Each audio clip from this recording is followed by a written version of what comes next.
अक्सर माएँ मेरे पास आती हैं, शिकायत करती हैं हमारे बच्चा जो है वो खाना नहीं खा रहा, हमारा बच्चा जो है रात को बहुत बेचैन रहता है, या उसको जहाँ से स्टूल पास होता है वहाँ पे बहुत ज़्यादा ख़ारिश होती है, या पेट दर्द की कंप्लेन कर रहा है, या इस तरह की बहुत सारा होता है। तो देखिए ये सारी वजूहात बताती हैं कि बच्चे के पेट में कीड़े हैं।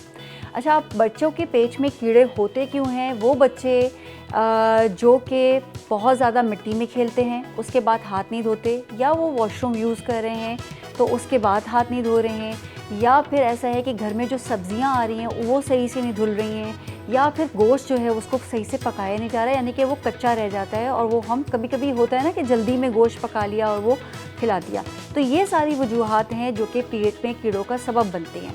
अच्छा, पेट में कीड़े को सही करना क्यों ज़रूरी है? क्योंकि अगर ये पेट में कीड़े रहेंगे तो बच्चों की नशोनुमा मुतासिर होगी, उनकी ग्रोथ मुतासिर हो सकती है, बच्चों में खून की कमी हो सकती है, कभी बहुत ज़्यादा भूख लगेगी, कभी बिल्कुल भूख नहीं लगेगी, कभी वो थकन का शिकार हो रहे हैं, कभी वो फोकस नहीं कर पा रही। तो ये सारी अलामात हैं जो कि बताती हैं कि बच्चे के अंदर पेट में कीड़े हैं। तो इसकी दवाइयाँ आती हैं और उसको ज़रूर हर माँ को 6 महीने के बाद या 8 महीने के बाद या साल भर में ज़रूर अपने बच्चों को ज़रूर ये दवा दे दें ताकि वो जो कीड़े वगैरह हैं वो साफ़ हो जाएं। अच्छा, ये क्यों ज़रूरी है? देखिए, बच्चे हमारे हैं, अगर हम अपने बच्चों की हाइजीन का बड़ा ख्याल रखें, लेकिन बच्चे स्कूल भी जा रहे होते हैं, वहाँ पे मिल मिला भी रहे होते हैं, हमें नहीं पता कौन से बच्चे की हाइजीन की हैबिट कैसी है। तो अगर हम सालाना या 6 महीने में एक दफ़ा ज़रूर बच्चों को डीइन्फेस्ट कर दें, यानी कि उनको ऐसी दवा दे दें जो कि इन कीड़ों को मार दे, तो बच्चों को भी लिए उनकी ग्रोथ में भी अच्छी होती है और बच्चों के जो ये सिम्टम्स हैं वो भी बहुत हद तक बेहतर हो जाते हैं। यूरिक एसिड एक्चुअली हमारे अंदर जिस्म के अंदर एक बनने वाला एक वेस्ट प्रोडक्ट है जो कि प्योरीन फूड जो होते हैं उसके ब्रेकडाउन से ये बनता है। अब प्योरीन फूड कौन से होते हैं? जैसे कि बड़ा गोश्त हो गया, या ऑर्गन मीट हो गया जिसमें कलेजी हो गए, गुर्दे हो गए, या बहुत ज़्यादा आपने अगर सी फूड खा रहे हैं उसके अंदर ये प्योरीन होता है। ये प्योरीन हमारी बॉडी के अंदर जाके टूटता है और टूटने के बाद यूरिक एसिड बनाता है। यूरिक एसिड जो है वो किडनी का काम है कि उसको बॉडी से निकालती है। अगर किसी भी वजह की वजह से, किसी इन्फेक्शन की वजह से, किसी सूजिश की वजह से वो यूरिक एसिड या तो प्रोडक्शन ज़्यादा हुई है, यानी कि वो बन ज़्यादा रहा है, या फिर किडनी उसको सही से निकाल नहीं रही है, तो ये बॉडी के अंदर क्रिस्टल नुमा एक शक्ल इख्तियार कर लेता है जो मुख्तलिफ जोड़ों में जाके जमा हो जाते हैं। ख़ासकर हमारे पास जो पेशेंट आते हैं उनमें ये अलामत होती है कि जो पैर का अंगूठा है वो उसमें सूजन आ रही है, सुर्खी आ रही है, उसमें बहुत शदीद दर्द होता है। इसके अलावा टखनों में, घुटनों में, उंगलियों में पेशेंट के दर्द होता है। इसको कंट्रोल ना किया जाए तो ये जाके जो गुर्दे हैं उसमें पथरी का भी सबब बन सकता है। तो इसको कंट्रोल करने के लिए हमारे पास मेडिसिन भी हैं, हम उसकी से कंट्रोल करते हैं कि यूरिक एसिड की प्रोडक्शन को कंट्रोल किया जाए। और साथ साथ ऐसे फूड जिसमें प्योरीन होता है, यानी कि बड़े गोश्त का इस्तेमाल, अगर आप बहुत ज़्यादा सी फूड इस्तेमाल करते हैं तो उसका इस्तेमाल कम कर दें। इसके अलावा आपने पानी का इंटेक अच्छा करना है तो आपको इससे फ़ायदा हो जाएगा। तो अगर ये है कि अगर हम इसको बहुत हल्का लेंगे तो ये हमारे पूरे जिस्म के अंदर, जोड़ों के अंदर सूजिश भी करा सकता है, जिससे पेशेंट को शदीद दर्द भी हो सकता है। और सबसे ख़तरनाक चीज़ ये है कि अगर इसको कंट्रोल ना किया जाए तो किडनी में इन्फेक्शन बहुत सीवियर हो सकता है, बहुत शदीद हो सकता है, जिसमें पेशाब जो है वो बहुत ज़्यादा, उस पेशाब में खून भी आ सकता है। इन चीज़ों पे अमल करके हम यूरिक एसिड को कंट्रोल भी कर सकते हैं और अपने उससे होने वाले जो अलामात हैं उस पर हम काबू भी पा सकते हैं। सीलिएक डिज़ीज़ एक ऑटो इम्यून डिज़ीज़ है जिसमें हमारी बॉडी हमारे अपने सेल के ख़िलाफ़ ही जो है वो एंटीबॉडीज़ बनाना शुरू कर देती है। तो सीलिएक डिज़ीज़ में होता क्या है कि हमारी इंटेस्टाइन के अंदर जो क्या होता है कि वहाँ पे सेल्स को डैमेज करना शुरू हो जाते हैं, जिसकी वजह से बहुत सारे न्यूट्रिएंट्स वहाँ पे जो है वो एब्जॉर्ब नहीं हो पाते।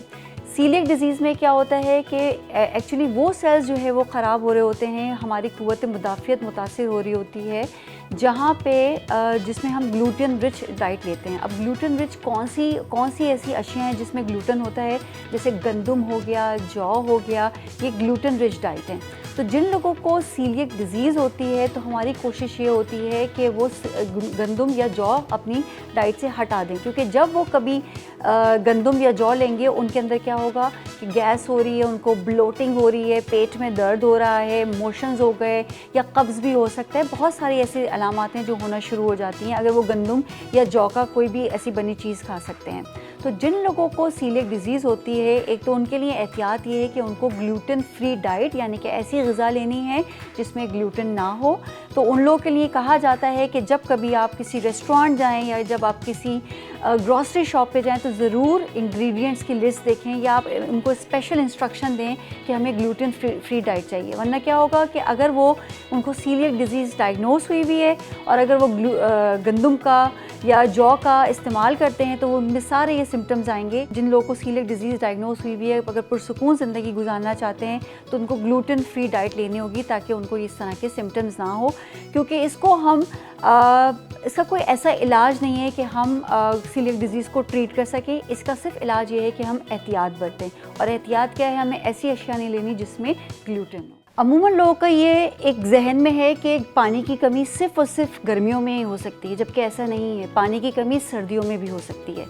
पानी हमारे जिस्म का एक ज़रूरी हिस्सा है। हमारा 80% हिस्सा पानी से बना होता है। अगर पानी की कमी होगी तो हमारे जिस्म में दर्द होगा, पानी की कमी होगी तो हमारे सर में दर्द होगा, पानी की कमी होगी तो हमारे ख़ासकर जो टांगों का पिछले वाला हिस्सा है उसमें दर्द होगा। क्योंकि पानी हमारे जिस्म को एक तक़वियत, एक एनर्जी प्रोवाइड करता है। अगर हम पानी का इंटेक अच्छा नहीं करेंगे, इस तरह के मसले मसाइल रहेंगे। हम पानी की कमी को किस तरह पूरा कर सकते हैं? एक तो ये कि देखें, हर बच्चा बूढ़े की पानी की जो रिक्वायरमेंट है वो डिफरेंट है। पहले ज़माने में कहा जाता था कि भाई हर 6 से 12 गिलास पानी पीनी है, जबकि ऐसा नहीं है। आपकी पानी की जो जिस्म की ज़रूरत है वो आपके काम के मुताबिक है। अगर मैं एक एसी वाले कमरे में बैठी हूँ तो मेरी पानी की रिक्वायरमेंट डिफरेंट होगी और एक मज़दूर अगर एक धूप में काम कर रहा है उसकी पानी की रिक्वायरमेंट बिल्कुल डिफरेंट होगी। हर आधे 1 घंटे में एक कोई अलार्म लगाएं, कोई इस तरह के अपने माइंड को सेट करें कि आपने थोड़ी देर में पानी पीना है, ताकि आपका पानी जब जिस्म में जाता रहेगा तो आपकी जिस्म को एक एनर्जी मिलती रहेगी और आपको जो ये छोटे छोटे से जो मसले मसाइल है, जो आजकल मैं देख रही हूँ कि लोगों के सर में बहुत दर्द होता है। अब सर में दर्द की बहुत सारी वजूहात हैं, लेकिन उसमें एक बहुत अहम वजह ये है कि हम पानी का जो इस्तेमाल है वो बहुत कम रखते हैं। हम लोग गर्मी में एसी वाले कमरों में बैठे हुए होते हैं, वहाँ हमारे क्या होता है कि वहाँ पे हमें प्यास ही नहीं लगती। एक्चुअली हमें प्यास लग रही होती है, लेकिन हम पानी पीने का एहसास हमें होता नहीं है। तो अपने आप कोई ऐसा अलार्म सेट करें, कोई इस तरह का अपने ब्रेन को ट्रेन करें कि आप हर आधे 1 घंटे के बाद पानी की आप जो है वो पीते रहें, ताकि आपके बॉडी फंक्शन अच्छे से मेंटेन रहें।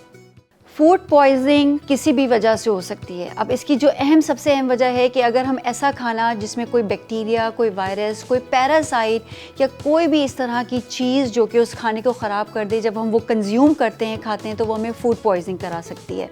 और फूड पॉइजनिंग की अलामत क्या हो रही है कि बहुत ज़्यादा उल्टियाँ लग जाती हैं या मोशन हो जाते हैं या पेट में दर्द हो रहा है। और अगर इसको हमने फ़ौरी तौर पर ट्रीट नहीं किया तो क्या होता है कि उल्टी कर करके डिहाइड्रेशन हो जाती है और डिहाइड्रेशन की वजह से बहुत सारे मसले मसाइल हो सकते हैं। जो गलती हम सबसे ज़्यादा करते हैं, फूड पॉइजनिंग अगर किसी को है तो हम उसको, अगर उल्टी या उसको मोशन हो रहे होते हैं तो बजाय पानी ऑफ़र करने के हम उसको खाना कहते हैं कि आप खाना खा लो, कि कमज़ोरी हो रही है। कभी भी ये गलती ना करें, क्योंकि जब फूड पॉइजनिंग होती है तो सबसे अहम जो उसकी फ़र्स्ट एड आप घर पर ये कर सकते हैं कि आपने 4-5 घंटे तक कुछ खाना पीना नहीं है, क्योंकि जितना गट को आप उसमें खाना नहीं जाएगा, थोड़ी रिलैक्स होगी गट, उतनी जल्दी हीलिंग होगी।